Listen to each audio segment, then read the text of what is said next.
the 27th of February, 2026. Inside the sprawling, 30-room expanse of Royal Lodge, the evening proceeded with the suffocating routine that had defined the past 7 years. Prince Andrew sat in his private study on the ground floor. The heavy velvet curtains were drawn tight against the winter chill of Windsor Great Park. The mahogany clock on the mantelpiece ticked. It was 22:14. The phone on his desk rang. It was his lead counsel from a boutique firm in Mayfair.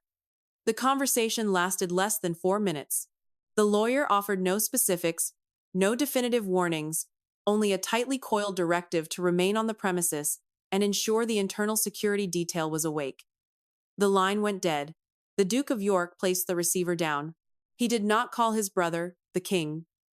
He did not call his daughters. He walked upstairs, the floorboards creaking under the weight of centuries of inherited privilege. He turned off the bedroom light at 23:47, exactly as he always did. The lawyers had said nothing definitive. They rarely did. He believed the thick stone walls of the lodge, subsidized by the state and protected by tradition, were an impenetrable barrier against the outside world. He believed the silence of the night meant safety. He was wrong. The 28th of February 2026.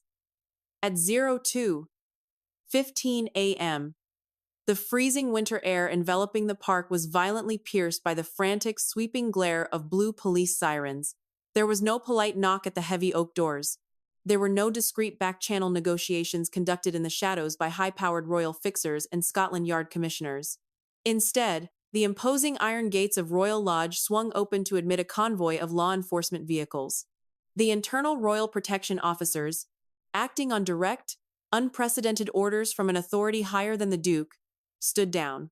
For the first time in centuries, a senior, blood-born member of the royal family was not merely being questioned behind closed doors, but was being actively extracted from his own estate by police officers. Prince Andrew was escorted out into the harsh, unforgiving light of public consequence. He wore a navy overcoat over his pajamas. No one held an umbrella over his head. The visual impact of a prince being placed into the back of a police vehicle shattered an illusion that had survived world wars and constitutional crises. When the sun rose over London, the nation awoke to a media environment entirely consumed by the event. News anchors were visibly unsettled. Newspaper presses halted to run emergency editions. The political establishment held its collective breath, fully expecting the legendary Buckingham Palace public relations machine to shift into overdrive. Historically, the royal institution operates on a single mandate during times of existential crisis: protect the crown by protecting the family.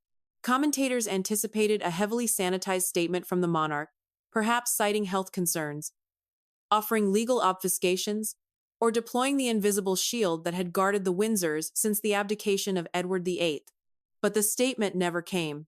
Inside the heavily guarded offices of Buckingham Palace, King Charles III had made a structural decision that would fundamentally alter the trajectory of his reign.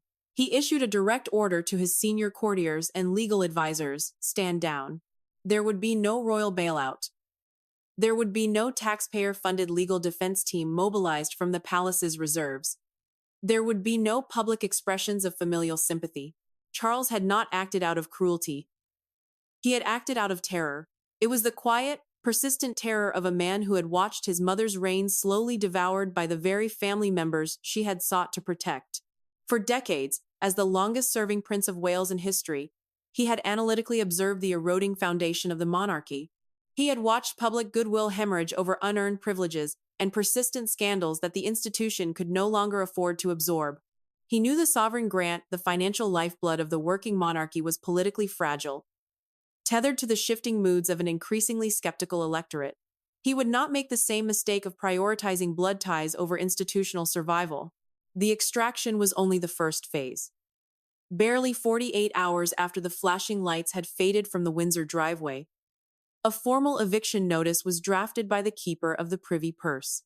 The decree was administrative and absolute. Prince Andrew's right to reside at Royal Lodge was permanently revoked. The property was summarily repossessed by the Crown Estate. The Duke was quietly relocated to a remote, dilapidated farm cottage on the outermost fringes of the Sandringham estate in Norfolk. It was a residence devoid of grandeur, isolated entirely from the center of power. The king intended this administrative brutality to secure a domestic political victory. He wanted to demonstrate to the British populace that the modern monarchy was accountable and intolerant of liability. But the fallout did not stop at the borders of the United Kingdom. By the first week of March, the shock waves crossed the oceans, hitting the capitals of the Commonwealth realms with devastating force. In Canberra, the Australian Prime Minister stepped up to a podium at Parliament House. When asked about the arrest and eviction of the Duke of York, the Prime Minister offered a practiced, diplomatic no comment regarding ongoing overseas legal matters. But his body language spoke volumes. The slight tightening of his jaw, the prolonged pause before the next question, it was the visual manifestation of a geopolitical shift. Within hours of the Windsor raid, the Australian Republican movement reported a 400% surge in donations. In Ottawa, Canadian parliamentary backbenchers began quietly circulating draft bills regarding the severing of the Governor-General's ties to the British monarch. In Jamaica, the timeline for constitutional reform was aggressively accelerated. The international perception was binary, and both interpretations were fatal to the crown. Half the global diplomatic corps viewed King Charles as a weak sovereign who had lost control of his own family, requiring civilian police to clean up his household. The other half viewed him as a ruthless, transactional executive willing to discard his own brother to save his operational budget. Neither perception inspired the mystical, unifying loyalty required to sustain a constitutional monarchy across 15 different nations. The sovereign grant was a domestic British issue, but the crown was a global enterprise. By breaking the illusion of familial untouchability at home, Charles had inadvertently signaled to the Commonwealth that the institution was fundamentally unstable. Back in London, the domestic crisis was metastasizing. Charles had failed to realize that by so easily severing the centuries-old agreements regarding royal housing, he had unwittingly destroyed the foundation of precedent that protected everyone else. If the king could unilaterally seize a multi-million-pound asset from a prince overnight without a protracted legal battle, the natural question immediately echoed through the analytical corridors of Westminster: what exactly were the legal architectures protecting the rest of the family's sprawling estates? The fall of Royal Lodge did not end a scandal. It initiated an audit. To the highly skeptical, legally trained eyes of the British Parliament, the king's show of executive power revealed a systemic vulnerability. If a sovereign could unilaterally tear up a housing arrangement, it shattered the long-standing palace narrative that royal residences were governed by immutable historical trusts. The politicians recognized the operational opening instantly. If the king could simply take the keys back, then the system of grace and favor homes was largely unregulated.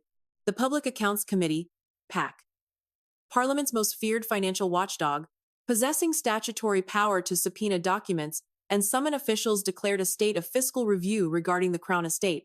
Empowered by a public suffocating under a multi-year cost of living crisis, the committee launched an unprecedented, root-and-branch forensic investigation into every property deal enjoyed by the extended Mountbatten-Windsor family. Their objective was operational: identify the subsidized mansions, calculate the disparity against free market value, and demand a restructuring of the agreements. Inside Buckingham Palace, the mood shifted from vindication to strategic recalibration. The PAC's demands carried the implicit threat of restructuring the sovereign grant itself if the palace refused to cooperate. The king realized he needed to offer a concession of undeniable magnitude. Evicting a compromised brother was a crowd pleaser that required limited political capital. To truly satisfy a parliamentary committee, Charles had to demonstrate that the new fiscal rules applied to the very apex of the institution. He turned his gaze toward his heir. The 12th of March 2026. The corridor outside the king's private study on the first floor of Buckingham Palace was entirely silent. The equerry on duty stood at attention beside the heavy mahogany door. Inside the room, the two most powerful men in the British monarchy were engaged in a meeting that would redefine their relationship forever. There was no shouting. The equerry heard only the low, measured cadence of the king's voice, followed by the sharper, clipped responses of William, the Prince of Wales. The acoustics of the palace were designed to keep secrets, but the tension bleeding through the wood was palpable. The king had summoned his son to deliver a non-negotiable directive. William and Catherine were in the final stages of preparing to utilize Forest Lodge, a sprawling estate nestled within the royal parks, intended to serve as their primary country headquarters. Under previous rules, this property would have been allocated with a nominal maintenance fee. Charles was eradicating that precedent.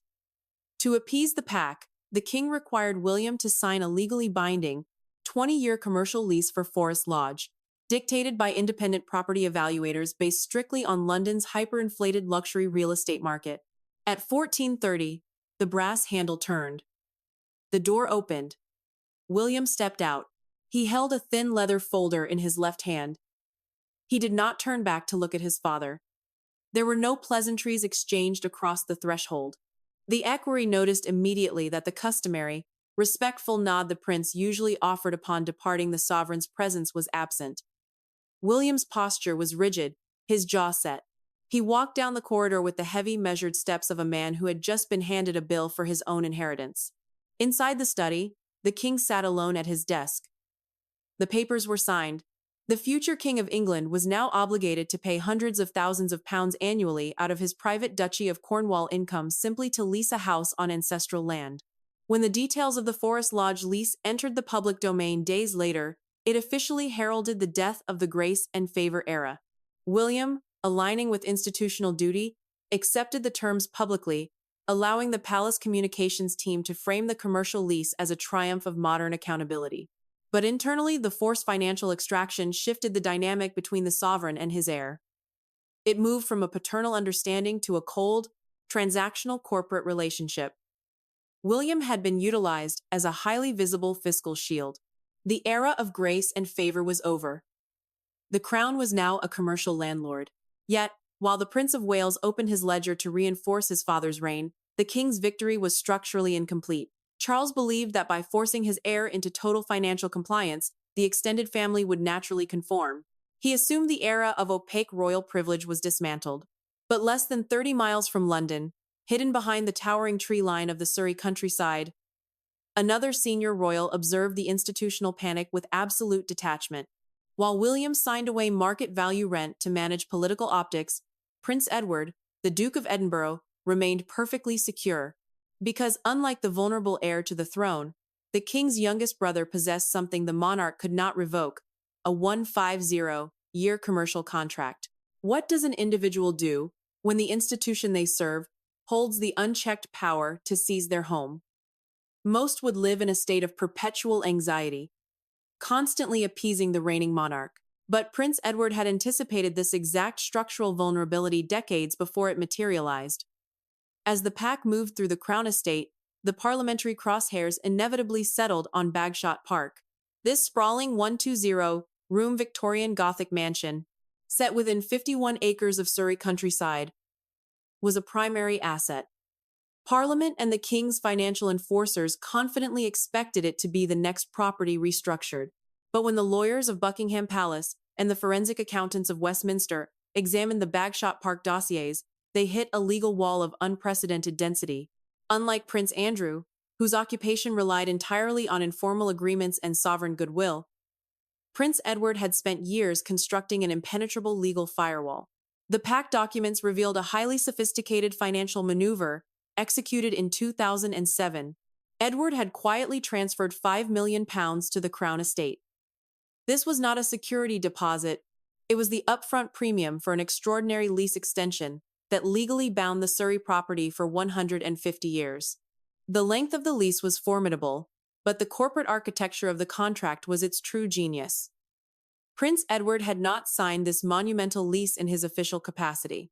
The legal rights, liabilities, and control of Bagshot Park were vested entirely in a separate, independent corporate entity, Eclipse Nominees Limited. To understand Eclipse Nominees Limited, one must look back not to 2007, but to the autumn of 1997.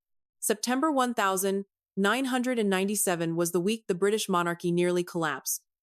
Following the death of Diana, Princess of Wales, the public turned against the institution with a ferocity that terrified the inner circle. Prince Edward was 33 years old.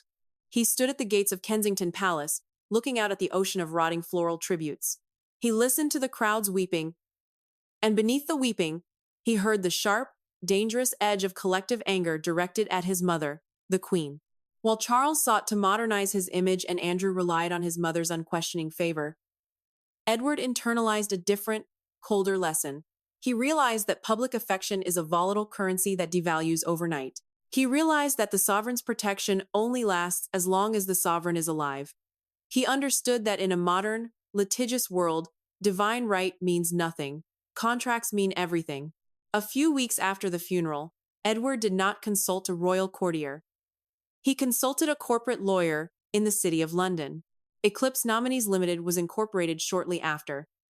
It was designed from its inception as a perfectly legal, structurally flawless corporate firewall. By utilizing this framework, Edward severed his personal royal status from his asset security. Fast forward to 2026. If King Charles wished to reclaim Bagshot Park, he could not simply issue a royal command. To repossess the property, the King of England would have to launch a public, highly complex commercial lawsuit in the High Court against a private corporation. The palace lawyers read the lease. Then they read it again. Then they called the king. The answer was the same. The Crown had no jurisdiction. The operational implications of Eclipse Nominees Limited completely paralyzed Buckingham Palace's legal strategy. The king's tactic of unilateral eviction, which functioned seamlessly against Andrew, was entirely useless here. English corporate law, with its rigid protections for commercial contracts, stood firmly between the monarch and Bagshot Park. To attempt to break a valid, fully funded 150-year commercial lease would expose the Crown estate to massive breach of contract damages. Edward had effectively weaponized the British legal system against the Crown itself. He had anchored his home in the unyielding bedrock of commercial contract law. Securing the mansion was a masterclass in risk management. Edward had guaranteed that his children would never face a midnight eviction. But as investigators dug deeper into the clauses, they realized survival was not the Duke's only objective. The 150-year lease was a highly lucrative commercial license. The leaked PAC files exposed exactly how the Duke and Duchess of Edinburgh had transformed a taxpayer-maintained historic asset into a private revenue stream. By mid-2026, the phrase peppercorn rent dominated the analytical discourse of the British media. It is an established English legal term describing a nominal rental fee designed solely to maintain the legal validity of a binding contract. Having paid the initial premium back in 2007, Eclipse Nominees Limited was legally entitled to hold the Victorian Palace for an annual rent that amounted to a purely symbolic figure. The juxtaposition was politically devastating. While ordinary taxpayers faced soaring housing costs, a senior royal enjoyed unparalleled security for practically nothing. But the arrangement extended far beyond securing a low-cost residence. It was a masterclass in asset maximization. According to audit reports, the Duke and Duchess had utilized their corporate lease to undertake extensive renovations on the estate's sprawling historic stable blocks. These magnificent outbuildings had been systematically converted into premium commercial office spaces. These corporate suites, positioned securely within a royal residence, were leased out to a roster of private businesses. The PAC investigation confirmed that the commercial subletting of the Bagshot Park stables generated a rental income exceeding £10,000 every month. Every penny of this profit legally bypassed the Crown estate completely, flowing directly into the corporate accounts managed by the Edinburgh family. While the state maintained the security of the royal parks, Prince Edward was running a profitable, private commercial real estate empire within its perimeter. This stood in stark contrast to Prince Andrew. When Andrew held Royal Lodge, his traditional royal lease explicitly forbade commercial subletting. He was dependent on his royal allowance. Edward possessed the full, unmitigated commercial rights of a corporate landlord. Furthermore, the lease contained an absolute right of assignment.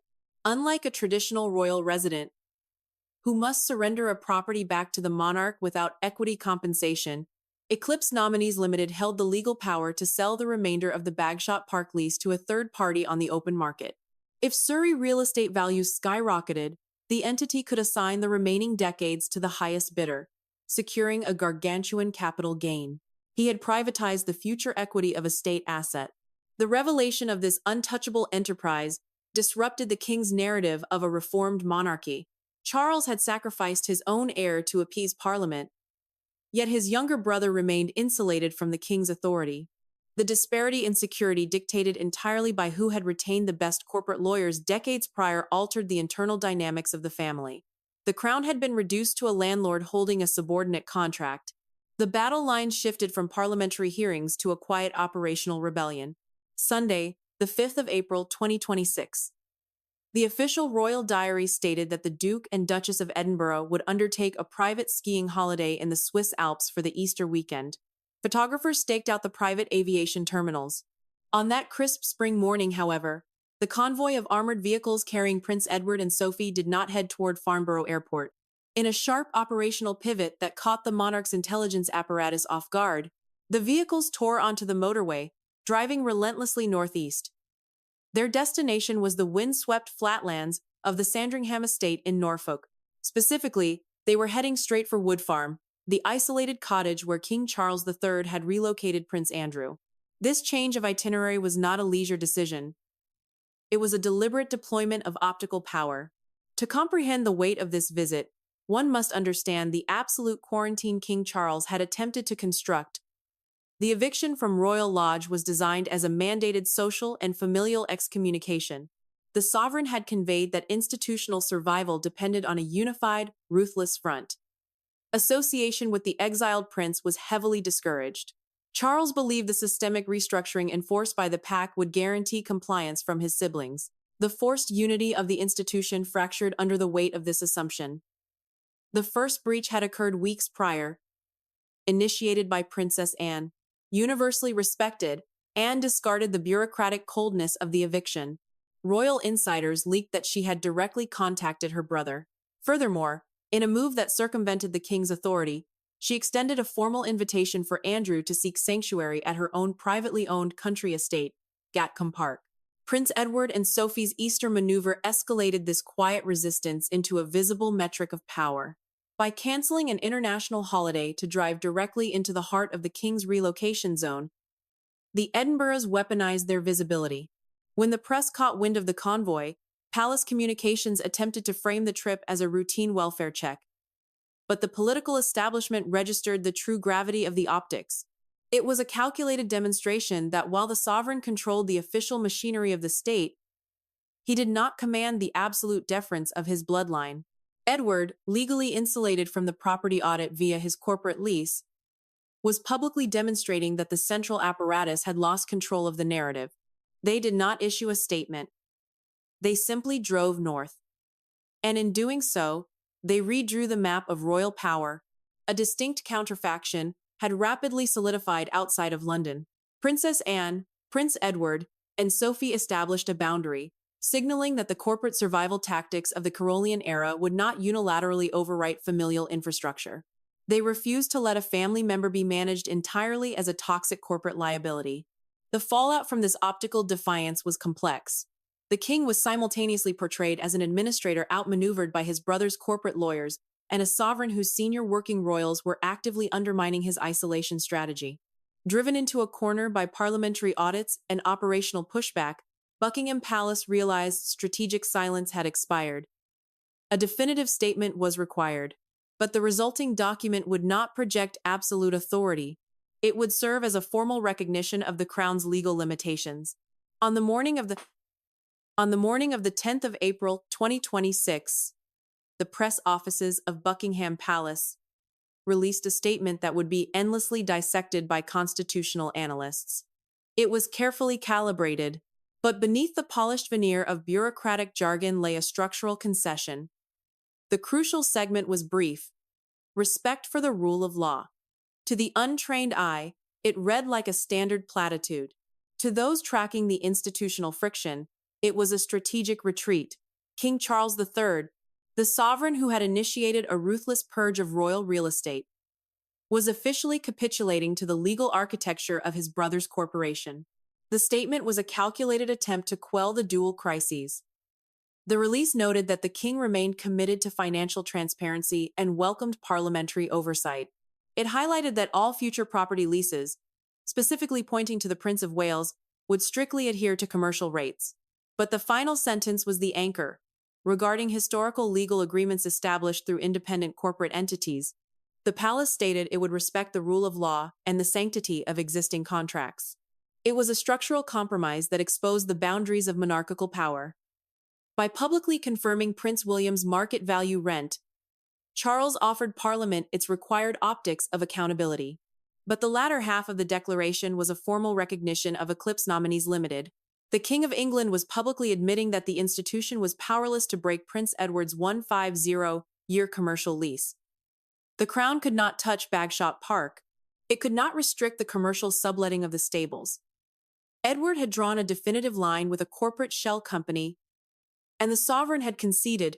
The king's unilateral vision of restructuring the royal estates had met the unyielding limit of British corporate contract law.